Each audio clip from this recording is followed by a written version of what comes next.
How does transportation shape ecumens? This was the point of the documentary.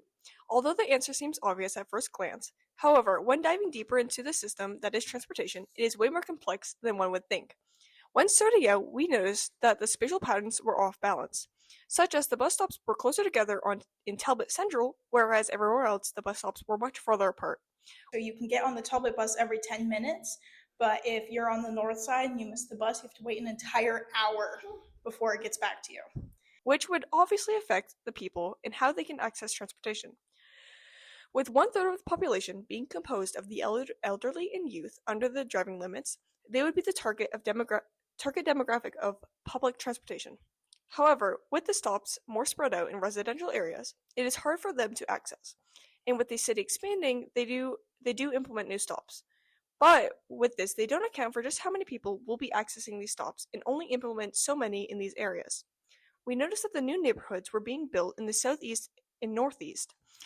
However, the city has been focusing transportation away from those areas and more in the industrial areas. Early on, we also noticed the lack of advertisement and knowledge about local bus systems. Buses, I don't know when those are around or like if they're super accessible and have a bunch of stops to pick people up. There's not enough advertising. I didn't really know it was a thing for a while. Do I have to pay? Do I have to have a ticket? Do I have to go get a ticket? Where do I get the ticket? Which makes sense with how weird the bus system turned out to be. The buses were small, few and far between, and also at odd times, 7 a.m. to 6 p.m. What else was the website was outdated and most of the displayed routes were also wrong, of which we only found that through trial and error. Early on, we realized that the public transportation system was in desperate need of change, of which was telling of how St. Thomas has changed over the years. The people shape the bus system just as much as they shape ecumens. After taking our fieldwork, we decided to step back and look at what we got. When looking at the bus routes, you can see where St. Thomas first developed and how it expanded from there. Most of the transportation is centralized in the very middle, where everything started. There's a lot of railroad years ago. Being the railway city, obviously I saw a part of that, but not as much as it was before I was around. As the city developed, they implemented more stops, but not nearly as much as there was in the main parts. Then, as they kept expanding, the stops got more spread thin across the city. The city struggled and continued to struggle to find drivers for buses, so the system stayed small. It also connects to the new areas and the development of homes. It is up to them to consider the accessibility of residents and the ability to use public transportation. The spatial significance being that as the town developed, the transportation wasn't quite thought of like everything else. As we live in Canada, St. Thomas, like the rest of the country, is very individualistic and self-sufficient, which is reflected in St. Thomas and them not prioritizing public transportation. When we stepped back, we also looked at the interrelationships that shape this system. In modern society, the use of secondary spaces has incredibly diminished. However, for those who do use the public transportation system, that gives them a secondary area to socialize with. Like the relationships that I have. Yeah, that's so important. Many people on the bus come to know one another and form relationships that are otherwise hard to form. With the city continuing to grow, these relationships with other people is invaluable. It also gives businesses an opportunity to gain new customers with buses stopping outside their shops.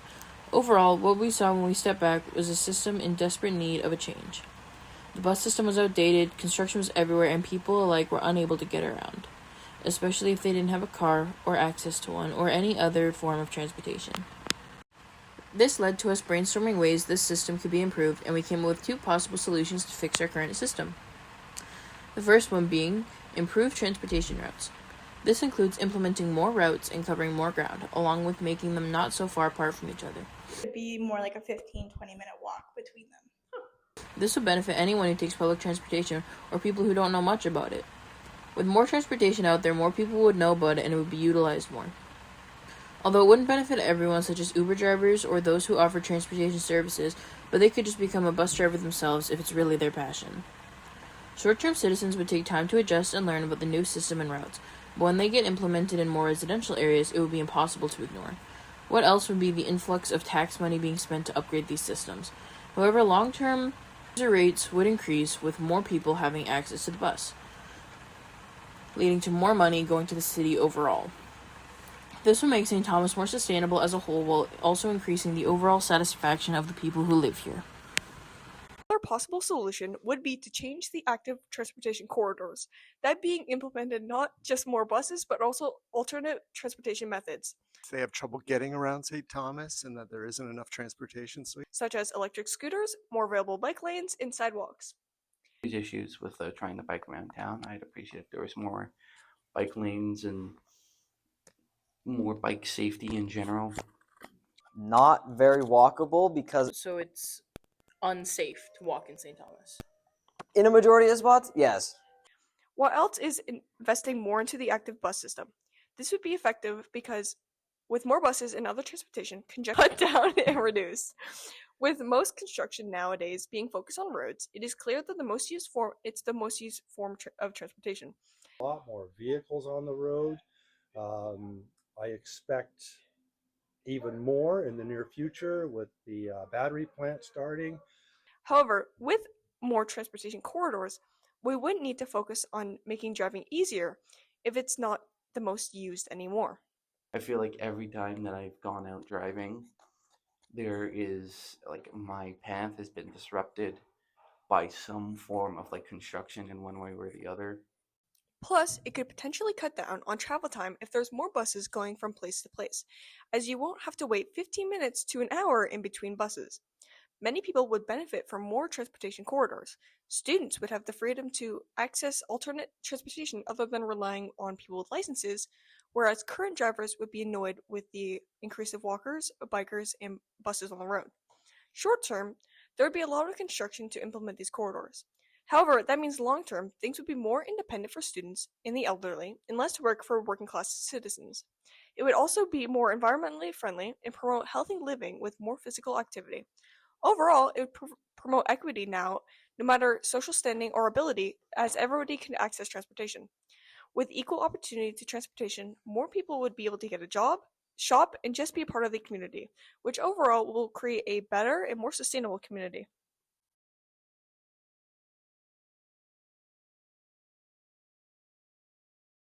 The point of this documentary was to look at how transportation shaped ecumens, and St. Thomas is a prime example of how this can happen. To start, the history of St. Thomas is that it was a junction of multiple trains to come to one spot as a sort of trade center. And as the trains got more used, the town developed around it, and it was very small at first, but then it started to grow. And at first, because it was just trains, it was easy to manage where the transportation went as it was a set place. So the town would grow along it, but as different types of transportation came along, it was harder to maintain.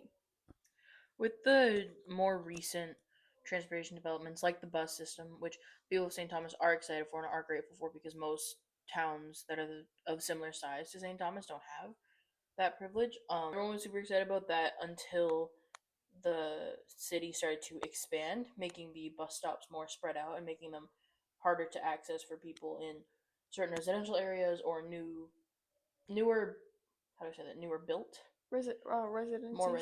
more residential areas. And considering the fact that there is only one bus hub in the entire St. Thomas, they all have to meet up in one specific area, and that means that other residential areas are left out to dry. And as the bus stops reach the farther ends of St. Thomas, it gets harder and harder to get back to that one central point. It doesn't help that there are technically two different bus hubs, but for different reasons. So the one bus hub is more of a bus depot, which is where you go to buy tickets, which is completely out of the way. It's along the Talbot route, but it's nowhere near any of the other routes or honestly any other residential area. And the central hub where all the buses meet aren't even close to that. It's over by the Walmart, like the Smart Center Plaza. Yeah.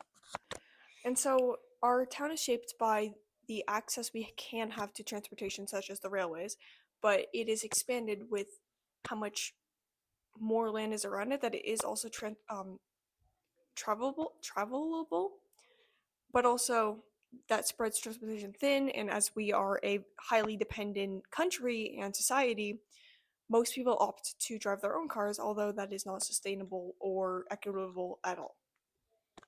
And most people don't have access to cars, especially young people like youth. They need access to these kinds of things. But with buses that don't go towards like typical social areas for youth, such as like schools and the youth center and all that stuff, it makes it harder for youth to access those secondary spaces. Um, and that leaves the bus as that. So, in conclusion, Ekmans are shaped by transportation on how well people can access them and where it is reputable to put it. However, that is no longer keeping up, and as the town expands faster than the transportation system can, it is making it harder for those who can't access cars or dependent ways of transportation to actually get to these points of the town.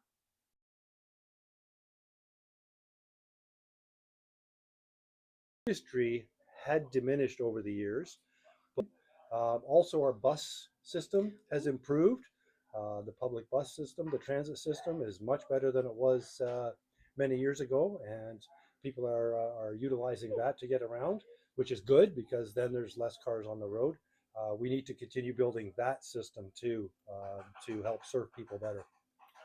There's accessibility, so it will fold open, and then people with wheelchairs and walkers can get on and stuff like that. And getting bus tickets isn't too hard. Most convenience stores sell them, and then you can also just go to the train station in town and you can get a monthly or a yearly bus pass. Okay. Do you think that there needs to be a change in transportation in St. Thomas? Yes. Yes. Yeah. Like public transportation, I think it needs to be 24 hours a day. Yeah. Because there's a lot of people that work in the morning or in the afternoon or even evenings that need to get to work. Oh yeah. You just have to watch out for all the other drivers. It's not your driving that could be bad. It's all the other drivers that need more practice. Personally, I would appreciate it if there were more bike lanes. It's a little difficult to get around in some places.